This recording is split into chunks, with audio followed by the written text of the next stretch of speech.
Sono Kiki e vi do il benvenuto sul canale. Nel video di oggi vedremo come creare delle armature nere in modo molto semplice e veloce, senza usare colori metallizzati. Ma adesso cominciamo dando un'occhiata a tutto ciò che ci servirà oggi, ovvero una miniatura, nel mio caso questo bellissimo modello di Nigredo del gioco Black Rose Wars Rebirth di Ludus Magnus Studio e due colori, ovvero bianco e nero. Da questi, che possiamo disporre ad una certa distanza uno dall'altro, possiamo andare a creare tutte le tonalità intermedie che ci potranno servire per questo progetto.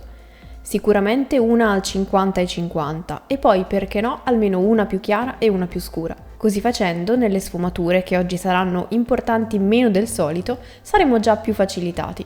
Dato che puntiamo a fare un'armatura nera, con alcuni leggeri riflessi, partire da primer nero direi che è ovviamente la scelta più sensata.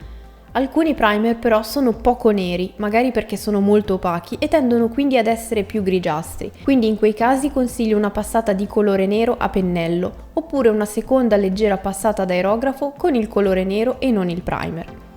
Nel caso dell'esempio di oggi abbiamo un nero satinato, che quindi lascia intravedere con molta facilità quali sono le zone da illuminare se messo sotto una luce diretta. Partiamo quindi con il più scuro tra i mix fatti prima e un pennello dalle dimensioni adeguate al modello, nel mio caso un numero 2.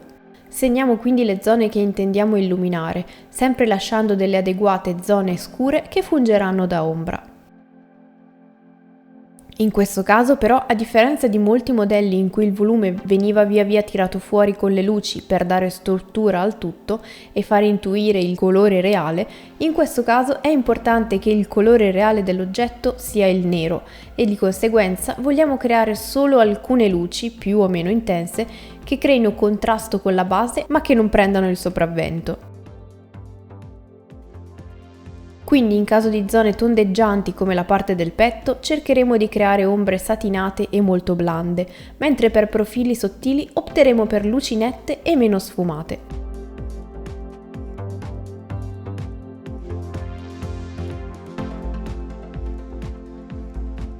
Una volta segnate, scuriamo appena il colore usato e creiamo una transizione con la consistenza della velatura per armonizzare questo grigio più chiaro alla base. Se questo tipo di lumeggiatura si vede poco, è giusto così, perché avremo modo di intensificarla nei passaggi successivi, senza mai però dimenticare l'obiettivo di oggi. Ammorbidiamo quindi gli stacchi con pennellate più o meno ampie in relazione alla zona da ammorbidire, quindi ad esempio più ampie nella grande superficie liscia dello scudo. Con una miscela più chiara, ma ancora lontana dal bianco, aggiungiamo una piccola porzione di luce interna a quella piazzata prima nelle zone lisce. Inoltre intensifichiamo alcuni spigoli, ma mai in modo continuo, ovvero ricordando di lasciare sempre una buona alternanza tra punti scuri, punti chiari e transizioni.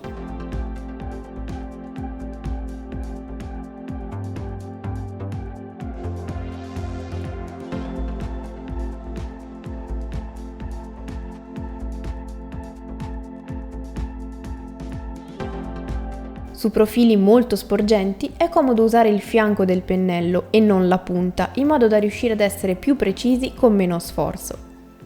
Per parti come il ginocchio o lo schiniere, fino ad arrivare al piede, è un ottimo metodo quello di seguire un'unica linea di luce centrale.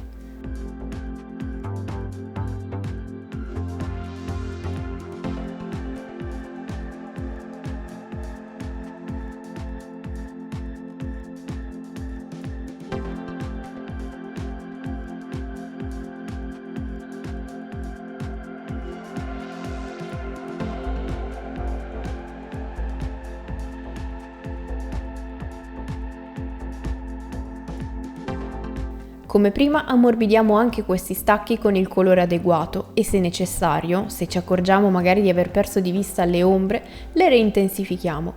Lasciare grandi aree di ombra come questa enfatizzerà l'effetto delle luci poste sopra, dando proprio l'idea della forma del modello. Arriviamo quindi al bianco puro con luci ancora più piccole ma intense. Queste devono apparire come piccoli riflessi, quindi scegliamo punti dove è più facile che la luce li crei, come all'estremità dei petali delle rose decorative o dei rami, o come fatto prima sulle estremità degli spigoli che già abbiamo schiarito. Non dobbiamo esagerare, ma saranno proprio questi punti a dare movimento ad un soggetto così scuro. e più saranno intensi, più sembrerà lucida, quindi se non vogliamo esagerare dobbiamo trovare un giusto equilibrio. Sempre meglio partire con pochi e poi aggiungerne. Inoltre possiamo decidere di sfumarli al colore precedente, come ad esempio in caso di strisce ampie, in cui uno stacco netto sarebbe sgradevole, e invece di lasciarli netti su profili davvero sottili.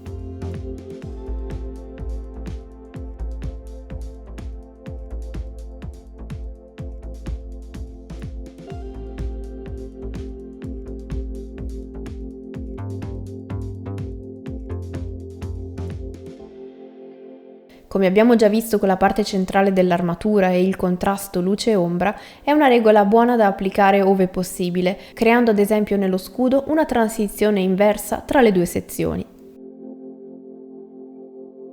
Per non lasciare dubbi su quali siano i punti più luminosi, possiamo aggiungere alcuni punti di luce finali. Su modelli di grandi dimensioni questa tecnica richiederebbe più passaggi di sfumatura e transizione, ma su modelli piccoli anche lasciare alcune luci nette è un ottimo modo per ottenere un'armatura nera in metallo o non metallo molto velocemente. Come sempre mi piacerebbe sapere cosa ne pensate leggendo i vostri commenti. Io vi ringrazio per aver visto il video fino alla fine, vi do appuntamento al prossimo e fino ad allora siate creativi!